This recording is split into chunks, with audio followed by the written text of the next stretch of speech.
हाय दोस्तों, आप सभी का स्वागत है संविधान की वीडियो में। आज हम जानेंगे directive principle of state policy, जिसे शॉर्टकट में कहते हैं डीपीएसपी, राज्य के नीति निर्देशक सिद्धांत। जो ये राज्य के नीति निर्देशक सिद्धांत है, आज हम इसका ओवरव्यू जानेंगे कि किस तरीके से और क्या बताया गया है। इसके पहले अभी हम लोगों ने पिछले वीडियो में आर्टिकल 35 तक हम लोगों ने कवर कर लिया है, ठीक है, जो फंडामेंटल राइट से रिलेटेड था, मौलिक अधिकार से। तो ये चीज़ें कवर हो गया है। और अब इसके बाद हम चलते हैं डीपीएसपी के अंतर्गत। डीपीएसपी के अंतर्गत इसमें आर्टिकल है 31 है 51 तक के, तो इसका ओवरव्यू देखेंगे। Let's start guys. देखिए, आप इसे शॉर्टकट में जानते हैं डीपीएसपी,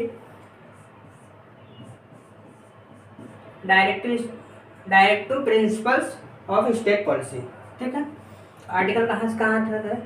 36 से है 51 तक के। इसके बाद आ जाता है आपका फंडामेंटल ड्यूटी, आ जाता है 51 के बाद। तो इसमें आर्टिकल कितने हैं? 36 से 51 तक है, ठीक है। इसमें बताया गया है, देखिए, ये एक तरीके से भी क्या है, राज्य का नीति निर्देशक सिद्धांत जो है, ये भी एक फंडामेंटल ड्यूटीज, फंडामेंटल राइट की तरीके से है। लेकिन ये फंडामेंटल जो राइट है जस्टिएबल है, ये नॉन जस्टिएबल है। नॉन जस्टिएबल मतलब कि आप इसके अंतर्गत, अब इसका अगर वायलेशन होता है, इम्प्लीमेंट नहीं हो पाता सोसाइटी में, तो आप इसके अधीन कोर्ट आप नहीं जा सकते कि आप बताएंगे कि हमें बताया गया भैया कि आर्टिकल 226 के तहत और आर्टिकल 32 के तहत हम सीधा हाई कोर्ट और सुप्रीम कोर्ट जा सकते हैं। हाई कोर्ट 226 और सुप्रीम कोर्ट 32 के तहत आप ये ऐसा नहीं कर सकते। क्यों? क्योंकि इससे बाध्य नहीं बनाया गया है। अगर आपको फंडामेंटल राइट जो है वायलेशन हो रहा है उसका कोई, तब आप जा सकते हैं इनका यूज करके आर्टिकल, ठीक है। लेकिन अगर यहीं डीपीएसपी की बात करें, राज्य को नीति निर्देशक तत्व की बात करें, तो ये चीज़ आप नहीं कर सकते हैं कि आपकी कंप्लेंट नहीं कर सकते। हाँ, हालांकि जो पब्लिक में इसमें है, अगर नहीं इम्प्लीमेंट होती तो इसका विरोध आप कर सकते हैं अगर गलत हो रहा है तो, लेकिन आप कोर्ट में नहीं जा सकते हैं क्योंकि ये जस्टिएबल नहीं है, नॉन जस्टिएबल, ठीक है। तो ये चीज़ें है।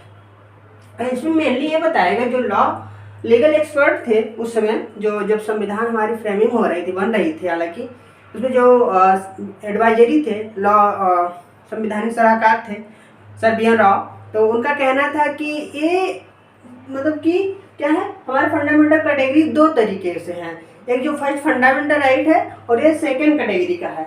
तो सेकंड कैटेगरी, ठीक है, और सेकंड कैटेगरी में ये चीज़ बताया गया है कि अगर इसमें उस समय क्या था, हमारे पास जो उससे पॉलिटिकल और इकोनॉमिक कंडीशन बहुत ख़राब थी, तो ये चीज़ें हमने देखते हुए कि एक नियम बनाया था कि ये आगे चल के इम्प्लीमेंट किया जाएगा।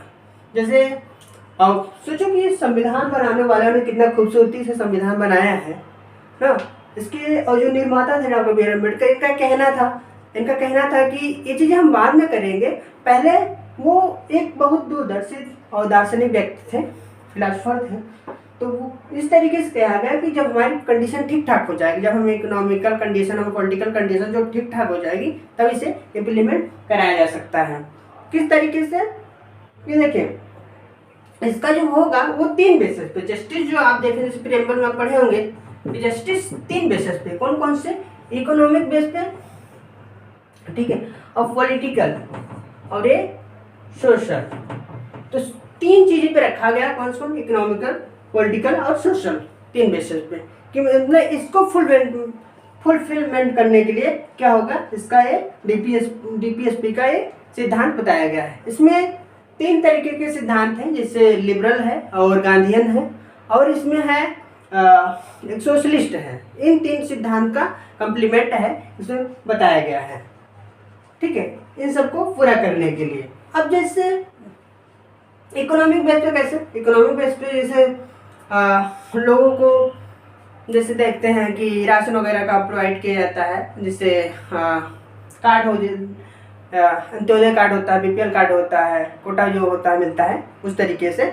या उनके इकोनॉमिक बेस पे आप जैसे रिजर्वेशन भी आ जाता है ना, तो इसी डीपीएसपी के अंतर्गत आता है। सोशल जिससे हो गया कि जस्टिस, जैसे चुनाव वगैरह होता है, तो जैसे प्रधानी के चुनाव, विलेज पंचायत होती है, तो उसमें क्या होती है, सामान्य कैटेगरी का और एससी कैटेगरी का अलग अलग सीटों आती हैं हर 5 साल में, ठीक है। जैसे एक बार एससी एसटी का आ गया, फिर ओबीसी का आ गया, फिर जनरल का आ गया। इस तरीके से क्या होती है, सबको भैया मतलब कि अपॉर्चुनिटी मिलती है। तो इस तरीके से सोशल हो गया ना। तो ये चीज़ है।